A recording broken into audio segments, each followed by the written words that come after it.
Welcome to our channel on near-death experiences, NDEs.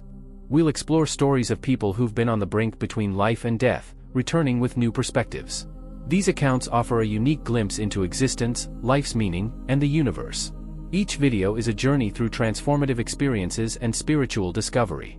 We're creating a space of understanding and sharing for these extraordinary stories. Whether you're here out of curiosity or seeking comfort, we hope to bring you peace and awareness. Join us on this journey of spiritual exploration. Every moment is an opportunity to grow and love. Thank you for being here with us. My first NDE occurred when I was just a child of 2 or 3 years old in 1953. I was drowning, and I remember seeing my body below me, while above shone a radiant star emanating light, warmth, and love. Below, I could see my terrified parents. I didn't think I could talk about it, sure that no one would believe me, so I kept the experience to myself. From that moment, however, I began to feel a strong resistance to going to church, seizing every opportunity to avoid it. I definitively distanced myself from the church after an episode during a catechism lesson in my Presbyterian church. I had asked why a good, kind, and loving African had no chance of going to heaven just because he hadn't read the Bible. My question caused so much embarrassment that I was thrown out, while I felt perfectly at ease. It was 1963. I became a convinced agnostic and anti-clerical, rejecting religion.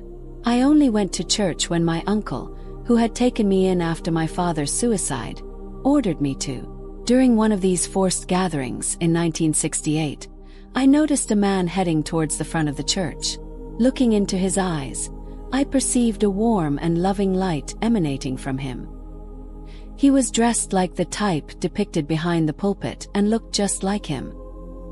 He motioned for me to look at the assembly, and when I did, I was shocked to see the entire group staring at him with evident hatred. I turned back to look at the man, who smiled at me. I returned the smile, and he left. After that mass, I took off my jacket and tie, never to put them on again, and I never willingly went to church again.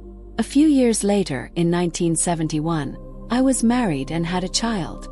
One evening, while hitchhiking home from work, I was picked up by a van. Sitting on the side seat, suddenly someone appeared next to me. He began to tell me about what would happen shortly, offering me the chance to choose whether to accept it or not. We discussed it seriously without fear, and I accepted. Getting off the van, he confirmed my decision and told me exactly how many steps I would take before the thing happened. I counted the steps, and at the end, I saw a car heading towards a boy on a bicycle. Someone from the car tried to hit the child with a pipe, but he managed to dodge the blow. I placed myself in the middle of the road to stop the car, which instead accelerated towards me. I threw gravel at the vehicle, which swerved, missing me by a hair. The car stopped and I was hit with iron bars, then I felt pain in my back and stomach. Thinking I had been shot, I touched my stomach and saw my hand covered in blood. Only later did I realize I had been stabbed with a stiletto that had punctured an artery above my liver. I looked up and saw a light, then I looked down and saw my body. I found myself in front of two beings that looked human but floated in mid-air. I was above my body, in a space no longer earthly. These beings tried to prevent me from going towards the light, but I did it anyway. I launched myself like an arrow into what I perceived as a tunnel with walls made of stars, seeing a loving light in front of me. I stopped in front of a star burning with love and understanding. I didn't perceive it as something foreign. It was totally reassuring. I felt only awe, love, knowledge, and wisdom emanating from that star. It was huge, absolute, and love was its strength. I sensed a presence next to me, a man who asked if I was ready for the review of my life. I accepted with my thoughts and found myself in a miniature city, where I revisited and relived every moment of my life, every sensation. I talked with that man about my life, but I don't remember the details of the conversation. Then I found myself standing in the light emanating from the star of love, perceiving its goodness, love, and knowledge. My mind was in a state of intense, deep concentration. I found myself in front of 12 beings of superior knowledge, arranged in a circle. They were not human beings and did not emanate any sense of judgment or authority, but only a great strength in their being. They were taller than me, wore long silvery white robes, had white skin, large heads, and large eyes. I don't remember if they had mouths. Above them was a spirit, similar to a star seen from Earth, but the same size as the head of those beings. The spirit approached from my left and hovered over the first being. I remember how a wave of knowledge sprang from the hands of these beings, stretched forward. Each had something to communicate, but only when the spirit hovered above them. The last one told me what I would have to do if I returned to Earth and explained its meaning to me. At one point, I saw a man with his head painfully tilted back, as if he had a wound in his neck.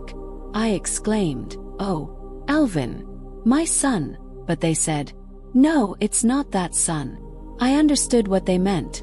In 1978, my second son was born, and made the difficult decision to return to Earth. It was a painful choice because everything there was beautiful and there was so much love. I felt free but obligated at the same time. When I realized this, I went straight back into my body. I found myself standing and walking down the street. I saw the Asian boy on the bike who offered to help, but there was really nothing he could do. I went to the hospital, where the doctor told me I was too weak to be operated on and that I had lost a lot of blood. He called my wife to inform her, but I laughed because I knew I wouldn't die. I told my older brother that I had the opportunity to choose whether to live or die, but he was terrified because he believed that no one could make such a choice. I also told my wife and my best friend, who didn't laugh at me but couldn't understand. On Christmas Day, I saw the book Life After Life by Dr. Raymond Moody. I read it quickly and exclaimed, "This is what happened to me when I was stabbed." The only other time I had felt like this was as a child when I was drowning and felt the warmth of the sun. My mother, however, cut off the conversation by saying, "Brad, we found you face down in the mud." I was struck by the fact that I had seen the same star of love when I was drowning. I remember playing and doing a double jump while they were trying to resuscitate me and not being alone. Then I had returned to my little body. I have talked about my experience with many people over the years, but I only came out of my cocoon when I heard Danayan Brinkley's story, similar to mine in some parts and identical in others. I had never spoken to someone who was proud of their NDE. I decided that I would never again deny or feel embarrassed about telling what had happened to me.